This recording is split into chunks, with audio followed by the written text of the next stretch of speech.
संसार में कई लोग ऐसे होते हैं, थोड़ी पूजा कर लेंगे, पाठ कर लेंगे, तीर्थों में हो आएंगे, अच्छी बात है, ये सब करना ही है, लेकिन सत्संग नहीं करेंगे। या तो जरूरत नहीं समझते सत्संग की, या उनको अच्छा नहीं लगता, जो भी कारण है। लेकिन सत्संग के बिना एक कदम भी इस रास्ते पे प्रगति हो नहीं सकती, एक कदम भी प्रगति नहीं हो सकती। चूंकि हमारा जो तन है ये मन के अनुसार ही गति करता है। आप लोगों का यहां सत्संग में आने का मन किया होगा तभी आपका तन आया है।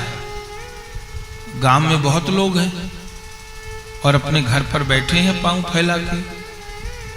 ऐसा नहीं कि बहुत जरूरी अपने घर में वो काम कर रहे होंगे, बैठे होंगे, लेकिन मन नहीं कर रहा कि जाके सत्संग सुने, तो अपने घर पे बैठे। ऐसा भी नहीं कि रोज यहां कथा ही होती रहेगी। आज 7वां दिन हो गया, 2-3 दिन और है, तो गांव में बहुत से लोग होंगे जिन्हें पता भी होगा कथा हो रही है और आसपास होंगे और चाहे तो आ सकते हैं, नीचे ना बैठ सके तो कुर्सी भी है, कैसे भी बैठ सकते हैं आकर के। लेकिन समय भी है, शरीर भी है, लेकिन मन नहीं है। तो जब मन नहीं है तो फिर तन को भी गति नहीं मिलेगी, और जहां के लिए मन है वहां पर आदमी का तन लाचार भी हो तो भी चला जाए।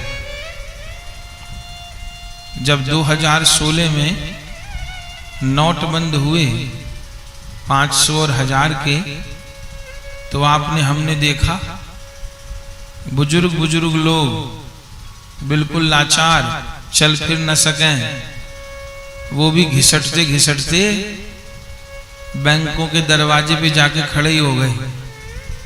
भले यहीं लाइन में लगे लगे प्राण भले छूट जाए, क्योंकि उसको उन्होंने जरूरी माना। तो सत्संग में आना बड़ी बात है, फिर एक सत्संग में मजबूरी में आना है और एक सत्संग में रुचि पूर्वक आना है।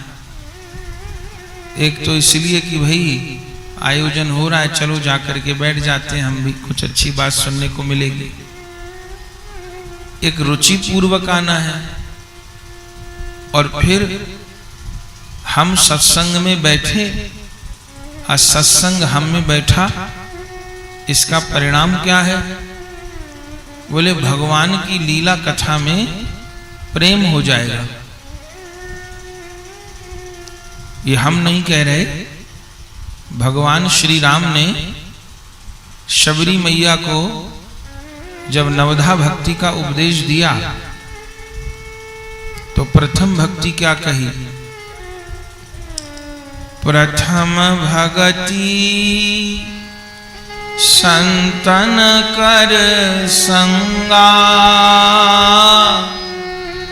प्रथम भगति संतन कर संगा।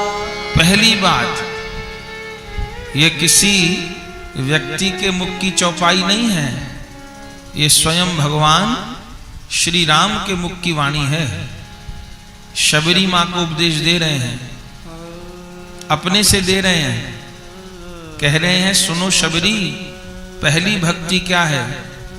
बोले प्रथम भगति संतन कर संगा, प्रथम भगति संतन कर संगा। पहली भक्ति है संत का संग। यहां संग शब्द है, साथ शब्द नहीं है। साथ में और संग में अंतर होता है। साथ शरीरों से भी होता है। हम इनके साथ रहते हैं, हम उनके साथ रहते हैं, उनके साथ वहां गए थे, उनके साथ वहां गए थे, ऐसा साथ। तो साथ शरीर से भी होता है, लेकिन संग मन से होता है। तो गुरु के, संत के शरीर का साथ नहीं होता।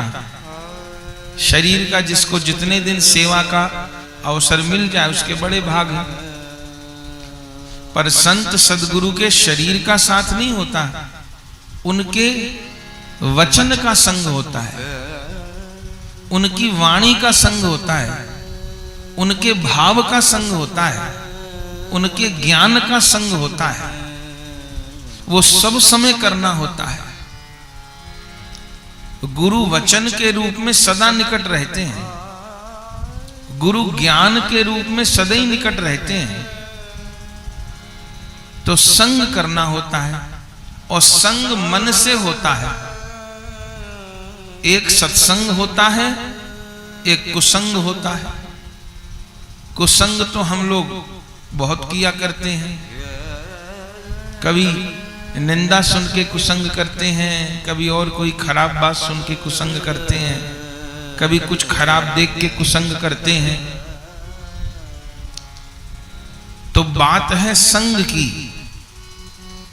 हम केवल यहां सत्संग में आके बैठ गए, ये तो सत्संग में आना हो गया, लेकिन प्रभु की जो लीला गाई जा रही है, दत्त चित्त होके उसमें अपना चित्त लगाए हैं हम।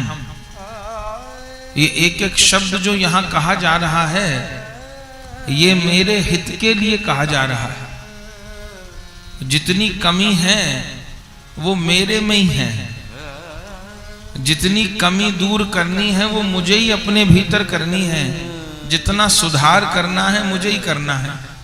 सब सुधरे हुए हैं, अकेला मैं बिगड़ा हुआ हूं, ऐसा सोचो। तो श्री राम जी क्या कहे? प्रथम भगति संतन कर संगा,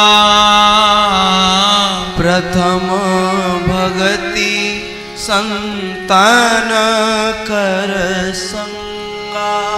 बोले हमने बहुत संतों का संग किया है जी। तो बोले उसका परिणाम होगा।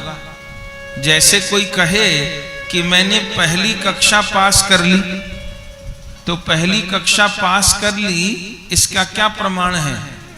अगर आपने पहली पास कर ली तो आप दूसरी में आ गए होंगे। तो प्रथम भगति संतन कर संगा, तो दूसरी भक्ति क्या है?